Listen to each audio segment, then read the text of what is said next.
Halo warga sekolah. Ya, banyak banget yang bertanya di kolom komentar itu, Pak, anak saya tahun lalu dapat PIP. Pak, saya dari jenjang sebelumnya dapat PIP. Mas Eka, saya di jenjang SMP dapat PIP. Sekarang di SMA nggak dapat. Mas Eka, kemarin saya waktu kelas 9 SMP dapat PIP. Kenapa sekarang sampai dengan kelas 10 di SMA nggak dapat juga?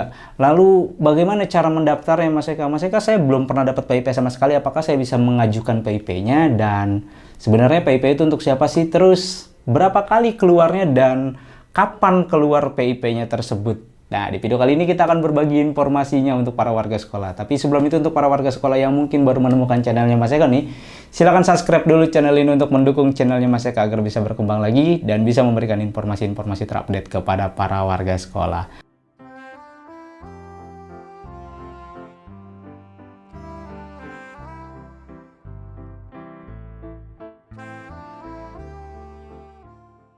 Oke, para warga sekolah, ini pertanyaan yang sering banget ditanyakan oleh para warga sekolah, yaitu tentang siapa sih yang berhak dapat PIP, terus bagaimana cara daftarnya, cairnya berapa kali, serta biayanya berapa. Kita akan mulai dari pengertian dari PIP-nya terlebih dahulu. Jadi PIP ya, atau Program Indonesia Pintar, ini adalah salah satu program ya yang usianya kurang lebih udah 10 tahun ya, satu dekade lebih. Itu diperuntukkan untuk ya warga sekolah dari kalangan kurang mampu atau kategori miskin atau sangat miskin ya. Jadi tujuannya untuk memberikan akses pendidikan ya, membantu ya agar tidak putus sekolah dan bisa melanjutkan sekolah lagi menggunakan biaya pendidikan tersebut ya. Ini bantuan sosial biaya pendidikan ya. Itu untuk yang jenjang SD 450.000 ya per tahun ya, 1 tahun sekali. Kemudian untuk yang jenjang SMP itu 750, dan untuk jenjang SMA dan SMK itu di tahun lalu ada peningkatan dari 1 juta sekian menjadi 1.800.000 ya. Jadi itu dana hanya keluar dalam 1 tahun sekali. Jadi contoh, misalkan kalian sudah dapat di tahun 2025 ini mungkin ya di bulan Februari, terus ada temennya yang keluar di bulan Mei kemarin, kok saya nggak keluar lagi ya? Ya enggak, karena 1 tahun saja dapatnya ya. Terus peruntukannya untuk siapa sih? Misalkan Mas Eka, PIP ini ya, peruntukan PIP ini ya diperuntukkan untuk tadi kan dari kalangan keluarga tidak mampu. Ada beberapa kriteria yang bisa menerima PIP atau menjadi sasaran prioritasnya. Pertama adalah mereka yang anak yatim piatu atau yang tinggal di panti sosial atau yang tinggal di panti asuhan. Itu prioritas pertama. Bukan prioritas pertama, masuk dalam kategori prioritas, sorry. Terus yang DO, yang drop out kemudian sekolah lagi ya. Terus yang orang tuanya pemegang PKH, KPS, dan kartu perlindungan sosial lainnya. Kemudian dari wilayah konflik atau kena bencana. Kemudian juga anak yang orang tuanya di lapas ya, dan beberapa kriteria lainnya.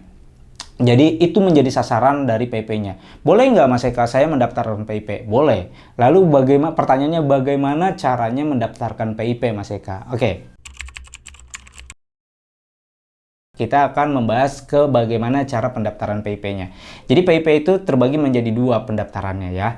Ada yang secara otomatis, ada yang diajukan. Nah, yang secara otomatis itu diusulkan melalui sekolah ya, menggunakan dapodik sekolahnya. Nah, ini kan baru tahun ajaran baru nih, baru berjalan kurang lebih 2 minggu tahun ajaran baru. Dan sistem dapodik atau sumber data dari pengajuan PIP ya dari dapodik nanti akan disandingkan ke DTKS atau DTNS ya, DTSN. DTKS-nya berubah menjadi DTSN. Nah, itu nanti disandingkan tuh menggunakan dapodik. Nah, karena ini tahun ajaran baru dan dapodiknya juga baru rilis, maka para warga sekolah bisa mengajukan ya dari sekolahnya. Nah, yang otomatis itu datanya diambil dari dapodik. Datanya diambil dari dapodik kemudian disandingkan dengan DTSN ya. Dari DTSN itu nanti disinkronkan. Setelah disinkronkan, kalau memang dia layak, baru secara otomatis dia akan keluar ya. Itu diambil dari DTSN. Nah, yang akan kita bahas di sini nanti adalah cara mengajukan yang secara manual, bukan yang secara otomatis ya. Jadi yang otomatis kan tadi diambil dari DTKS ya. Mungkin masih pakai data DTKS tapi namanya sudah berubah jadi DTSN. Itu disandingkan dengan Dapodik sekolah yang tahun semester kemarin ya. Ketika cocok masuk, itu sudah otomatis akan keluar langsung di si pintar akun sekolahnya masing-masing. Nah, ternyata ada juga yang mengusulkan atau yang diusulkan. Nah, yang diusulkan ini ya, ini bisa diajukan oleh para warga sekolah ya melalui sekolahnya masing-masing. Nah, dari sekolahnya masing-masing itu menggunakan aplikasi Dapodik. Beda kayak kalau tadi kan dari Dapodik, data Dapodik diambil dari DTSN, kemudian dia disinkronkan ya dengan data DTSN tersebut, baru nanti akan keluar. Nah, kalau yang dari usulan sekolah, itu kriterianya ada lagi ya. Bisa kok diusulkan dari sekolah. Jadi kalau misalkan ada yang bilang, sekolah nggak tahu menau, ya berarti sekolahnya nggak baca aturannya. Nah, di aturannya itu ada persesjennya itu ada sekolah bisa mengusulkan dengan kriteria-kriteria tertentu. Ingat ya, dengan kriteria-kriteria tertentu. Nggak bisa semuanya diusulkan. Mulai dari dia pemegang KIP, baik itu pemegang KIP dari partai ataupun PIP dari sekolah itu bisa diusulkan kembali. Ya, terus kalau sudah diusulkan dari Dapodik sekolahnya, ya udah tinggal tunggu, nanti akan diverifikasi oleh dinas, kemudian nanti akan diverifikasi lagi oleh dari teman-teman dari kementerian. Nah, nanti kalau misalkan muncul, maka akan muncul. Itu usulan dari sekolah. Ya, ada beberapa kriterianya. Boleh nggak saya ngusulin Mas Eka? Boleh. Selama memenuhi kriterianya, silakan aja. Kriterianya apa aja Mas Eka? Pertama, kalau dia pemegang KIP, maka tinggal bawa kartu KIP-nya. Nah, ini ya menjawab pertanyaan para warga sekolah yang di awal tadi bilang, saya di SMP-nya dapat Mas Eka, kenapa pada saat di SMA saya nggak dapat? Terutama nih untuk para warga sekolah yang kemarin habis SPMB, di SPMB bersama itu dapat prioritas afirmasi PIP ya, itu silakan ya kasih kartu PIP-nya ya, fotokopi atau kasih aja kartu, jangan dikasih, difotokopi kartu PIP dan buku tabungannya ya, lapor ke sekolahnya, mumpung Dapodiknya baru dan emisinya baru untuk semester 1 tahun ajaran 2005-2026, karena untuk yang si PIP ini cut off-nya akan diambil per tanggal 31 Agustus 2025. Jadi silakan para warga sekolah nanti bawa kartu PIP-nya dan buku tabungannya ke sekolahnya, bilang, Pak, saya penerima PIP dari jenjang sebelumnya, tolong ditandai sebagai penerima PIP, agar nanti di tahun 2005 ini ya, mungkin nanti di akhir tahun atau di awal tahun 2026 nanti, namanya masuk di dalam SK pemberian atau nominasi lagi. Ya, itu yang dari sekolah. Jadi cara mengusulkannya bisa menggunakan dari sekolah, yang penting masuk dalam kriterianya. Kalau pemegang KIP berarti harus ada KIP-nya. Kalau dia pemegang KPS ya berarti harus punya kartu KPS-nya atau kartu sosial lainnya. Kalau dia anak dia anak yatim piatu atau orang tuanya meninggal atau di panti sosial, maka dia tunjukkan identitas dari panti sosialnya atau kartu keluarga di panti sosialnya atau di panti asuhannya. Kemudian kalau dia anak yatim yang di yatim ya, misalkan masih ada ibunya, ya silakan lampirkan surat akte kematiannya ya, atau orang tuanya di lapas di penjara, itu silakan minta surat keterangan dari lapasnya, nanti bawa, bisa ditandain. Terus mungkin ada yang lainnya, keluarga kurang mampu dan miskin, itu biasanya ada surat keterangan-keterangan lainnya. Nah, itu dilampirkan untuk bisa ditandai oleh operator sekolahnya di sekolahnya masing-masing. Itu yang pertama. Terus yang kedua, bisa diusulkan juga melalui serap aspirasi ya, atau pemangku kepentingan. Nah, ini biasanya diusulkan dari partai ya. Jadi anggota-anggota Dewan DPR RI mereka punya hak untuk mengajukan ya.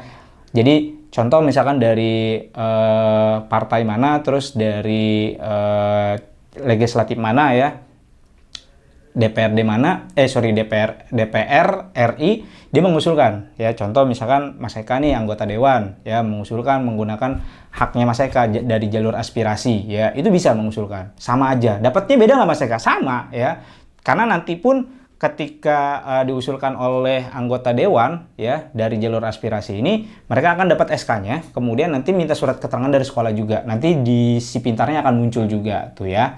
Jadi ada dua cara untuk mengajukan secara manual ya, tidak secara otomatis. Yang pertama dari sekolah, yang kedua dari aspirasi atau pemangku kepentingan. Biasanya ini anggota dewan atau dari partai. Biasanya para warga sekolah nyebutnya KIP partai, padahal itu bukan KIP partai. Mereka hanya mengusulkan aja, kemudian yang mengeluarkan tetap dari Kementerian Pendidikan ya. Nah, dua hal ini bisa diajukan oleh para warga sekolah. Tinggal pilih ya, mau yang dari sekolah atau yang dari partai. Permasalahannya adalah banyak sekolah yang juga nggak ngerti gitu loh, nggak ngertinya, aduh nggak tahu. Terus Pak, saya tahun kemarin dapat dari partai ini kartu KIP-nya ada, bisa nggak ngajuin? Nggak bisa, ajuin aja dari partainya.